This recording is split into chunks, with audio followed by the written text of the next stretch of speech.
खूबे होठा काटेला तो पसीना से सटेला खूबे होठा काटेला तो पसीना से सटेला आगे से जब उड़ाई देला रोजगार का हमार मारे दाहो हमारे मारे दा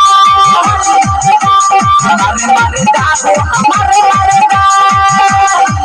खूबे होठा काटेला तो पसीना से सटेला खूबे होठा काटेला तो पसीना से सटेला आगे से जब उड़ाई देला रोजगार का हमारे मारे दाहो हमारे मारे दा हमारे मारे दाहो हमारे मारे दा